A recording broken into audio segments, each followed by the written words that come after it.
వర్ధంతి సందర్భంగా ఈరోజు ఇక్కడ సీతంపేట పార్కులో రాజీవ్ గాంధీ విగ్రహానికి నివాళులర్పించి రాజీవ్ గాంధీ టెక్నాలజీలో ఎంతో యువతకు ఆదర్శంగా తీసుకొని ఈరోజు ఇంత టెక్నాలజీ డెవలప్ అయినట్టే రాజీవ్ గాంధీ తీసుకొచ్చిందే ఇదే.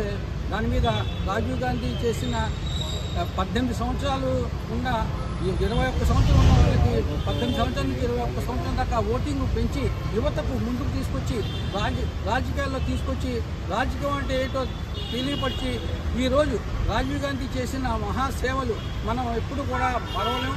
రాజీవ్ గాంధీకి ఘనమైన నివాళులు అర్పిస్తున్నాను. సిటీ కాంగ్రెస్ అధ్యక్షుడు అబ్దుల్లా షరీఫ్. కాంగ్రెస్ పార్టీ చాలా ఘనంగా నివాళులు రాజీవ్ గాంధీ గారికి అర్పిస్తున్నాం.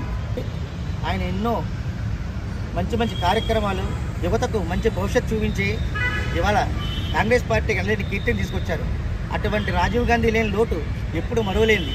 అలాంటి మహాపురుషులు మళ్ళీ జన్మిస్తారో లేదో కానీ అటువంటి రాజకీయ నాయకులు మరలా కాంగ్రెస్లో ఉంటారో లేదో తెలియదు. కానీ అటువంటి సేవ చేసిన మంచి మనుషులకి ధన్యవాదాలు అర్పిస్తూ ఈ కాంగ్రెస్ పార్టీ నగర కాంగ్రెస్ జనరల్ సెక్రటరీగా అందరికీ జోహార్ జోహార్ జోహార్ జోహార్ జోహార్ జోహార్ జోహార్ జోహార్ జోహార్ జోహార్ జోహార్ రాజీవ్ గాంధీ జోహార్ జోహార్ జోహార్ జోహార్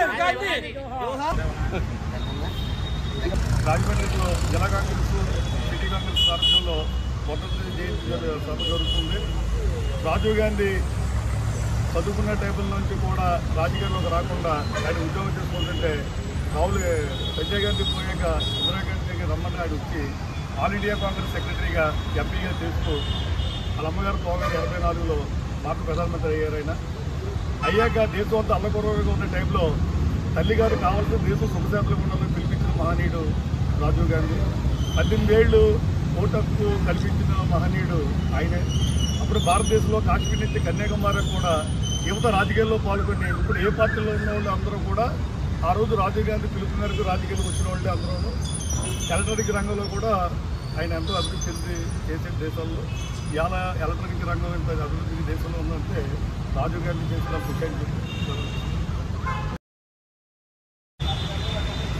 ఈనాడు డిస్ట్రిక్ట్ కాంగ్రెస్ సిటీ కాంగ్రెస్ రెండు సంయుక్తంగా ఇక్కడ రాజీవ్ గాంధీ యొక్క వర్ధంతి కార్యక్రమం చేస్తున్నాము. ఈ రోజున మనం అటువంటి మహనీయుని కోల్పోయినందుకు ఎంతో విచారించదగ్గ విషయం. దేశ ప్రజలందరూ కూడా విచారించవలసిన విషయం. ఎందుకంటే ఆయన ఇన్ఫర్మేషన్ టెక్నాలజీలో చేసిన ఇంప్రూవ్మెంట్ నేటి యువతకు ఒక పూల బాటగా ముందుకు వెళ్ళింది. అలాగే చూస్తే ఈనాడు రాజకీయం అంటే మతమౌఢ్యం స్థాపించి అందరినీ విడదీసి పాలించాలని కోరుకుంటున్నారు. కానీ మన రాజీవ్ గాంధీ వారు ఎప్పుడైనా సరే అందరూ ఒకటే, మనమందరం భారతీయులు అని చెప్పి చాటి చెప్పి తన జీవితాన్ని కూడా తృణప్రాయంగా చేసి తను అసూలు బాశారు. అటువంటి మహనీయుణ్ణి ఈనాడు మర్చిపోకూడదు. ఆయన తన పార్టీ ఈ పార్టీ అని కాకుండా అపోజిషన్ పార్టీలో ఉన్నటువంటి అటల్ బిహారీ వాజ్పేయి గారికి కూడా ఆరోగ్యాన్ని కూడా సరిచూసి ఆయన ఎంతో సేవా కార్యక్రమం కింద చేశారు. ఇది ఎవరూ మర్చిపోలేని విషయం. ఇది పార్టీలకు సంబంధించింది కాదు, దేశానికి సంబంధించింది. దేశమంటే మనుషులు, దేశమంటే ఉండాలని చెప్పి కోరుకుంటూ ఈనాడు నాకు ఈ అవకాశం ఇచ్చిన మీ అందరికీ కూడా నా నమస్కారాలు.